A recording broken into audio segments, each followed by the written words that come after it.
Kita awali berita pertama, pemirsa, banyak kisah yang dialami warga saat akan berkurban di Hari Raya Idul Adha. Di Ogan Komering Ilir, seekor kerbau yang akan dikurbankan justru kabur dan berlari masuk ke hutan. 3 hari dilakukan pencarian, kerbau berhasil dievakuasi.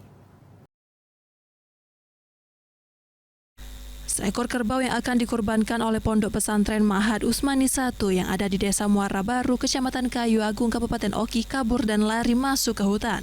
Kaburnya kerbau yang akan dikurbankan ini terjadi pada Sabtu sore dengan bobot 200 kg. Masyarakat pun tak ketinggalan ikut membantu pencarian masuk ke hutan.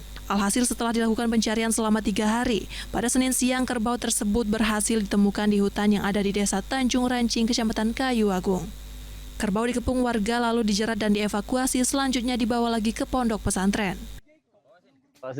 Pondok pesantren kan dia jinak. Nah, anak-anak santri ini kan ya seneng mainkan kerbau itu kan. Akhirnya diajaknya mandi, setelah mandi kan kerbau itu kalau dia yang dari alas, yang liar ini kan ditutup mata. Nah, sama anak-anak santri ini dilepas, dibuka, tutup matanya tadi kan.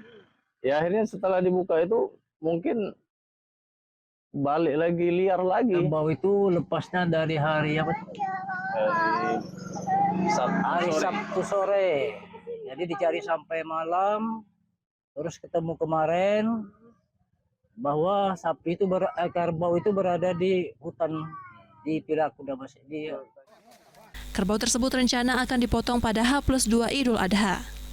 Dari Ogan Komering Ilir, Fitriadi, iNews melaporkan.